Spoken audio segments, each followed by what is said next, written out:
Bonjour. Je poursuis l'exploration du millésime 2013 à Bordeaux, à Saint-Émilion.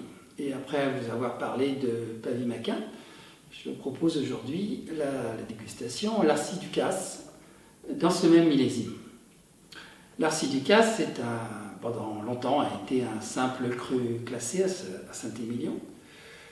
Mais il était déjà dans les années 70-80 dans le collimateur des amateurs, dans le collimateur dans le bon sens bien sûr, avec Troplot-Mondo et l'Angélus.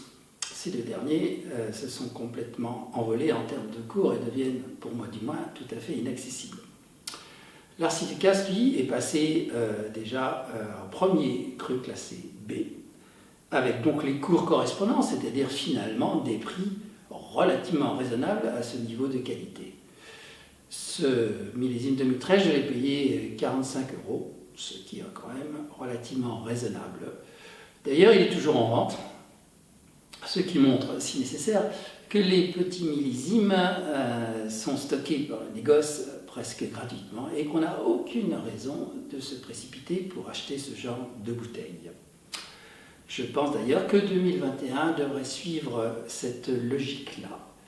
Le problème, si vous voulez, c'est pas tant que ce soit des petits millésimes, c'est qu'aujourd'hui, maintenant, dans le contexte économique des vins de haut niveau, les prix ne baissent pas assez dans les petits millésimes et du coup, c'est le négoce qui casque. L'Arcis du Casse, c'est une dizaine d'hectares, fort bien placés, vous vous en doutez, sur la côte de Pavie. Gros pourcentage majoritaire de Merlot, le 2013 est à 84% et le reste en Cabernet Franc. C'est un très joli vignoble en terrasse, ce qui est finalement assez rare à Bordeaux. Les zones de vignobles ne sont pas très attrayantes d'un point de vue, disons, géographique, touristique, à l'exception d'ailleurs de l'Entre-deux-Mers. Mais cette région ne produisant que des vins à petite réputation, finalement, personne n'en parle. L'Arcis du Casse, donc, en 2013, avec des vendanges tardives, forcément, souvent dans les millésimes compliqués, ça se termine comme ça, avec donc des vendanges en octobre. D'abord les merlots et ensuite les cabernets francs. Les merlots c'est le cépage toujours précoce, d'ailleurs, qui risque beaucoup les gelées printanières en avril, avec le réchauffement climatique, et qu'on vendange plus tôt.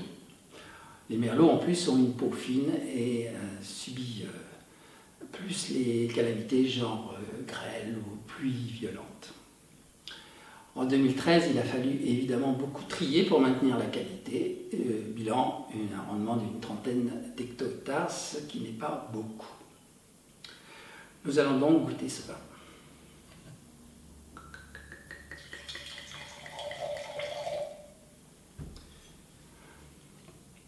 La robe est profonde, tuilée. La canne est très pure.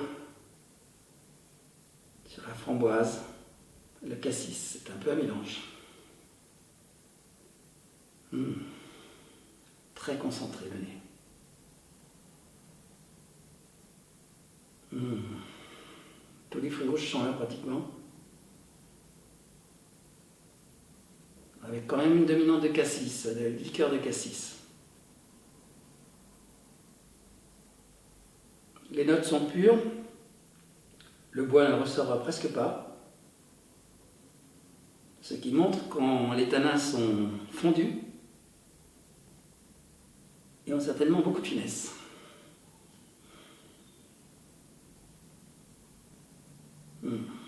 Très beau nez.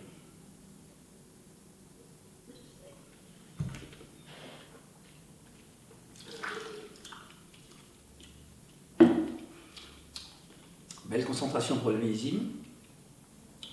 Les tanins se développent avec élégance sur le palais. On est dans un grand terroir. Pour moi, c'est une bonne réussite de ce millésime 2013, dans un style peut-être un peu plus corsé que Pavie-Maquin. Pourquoi finalement tant de différence entre ces grandes propriétés sur des millésimes difficiles? Parce que les 2013 que j'ai goûtés ne m'ont pas enthousiasmé. Je vous renvoie à mes vidéos. Eh bien, il y a déjà, si vous voulez, des facteurs que je dirais objectifs et d'autres subjectifs. Objectif, ça veut dire que grêle, gel, vent fort, pluie, etc. peuvent impacter beaucoup plus un secteur qu'un autre. Donc, dès le départ, si vous voulez, les vendanges vont être un peu différentes d'un secteur à l'autre, même géographiquement peu éloignées. Donc évidemment, il y a des gens qui vont mieux s'en sortir que d'autres. Mais la chaîne de qualité, c'est un ensemble de petites choses tout au long de l'année, les façons culturales, le matériel végétal. Certains clones ou des sélections massales vont mieux réagir face à des conditions météo difficiles. Donc d'entrée de jeu, aux vendanges, il y a déjà des différences qui vont être difficiles à rattraper. Il y a aussi les conditions en octobre ou en septembre, parce que des fois il faut prendre des décisions très rapides, on annonce des pluies, est-ce qu'on va attendre, est-ce qu'on va vendanger tout de suite. Donc des fois c'est un peu un coup de poker. Et puis bien sûr, le tri va être fondamental. Et plus la propriété aura une marge financière, plus elle aura de liberté pour trier. Ensuite, l'étape vraiment fondamentale va être l'assemblage, et un assemblage de qualité dans un millésime difficile, ce sont les équipes au top qui réussissent ça, c'est-à-dire des gens qui ont une grande expérience de leur terroir et qui sont des dégustateurs émérites, c'est-à-dire qui savent très bien goûter le vin autre que le leur. Voilà au bout du compte la différence, et c'est vrai que pour moi, l'amateur, c'est intéressant de repérer tout ça, et de temps en temps, on se fait très plaisir après une déception c'est les règles du jeu. Voilà, à bientôt.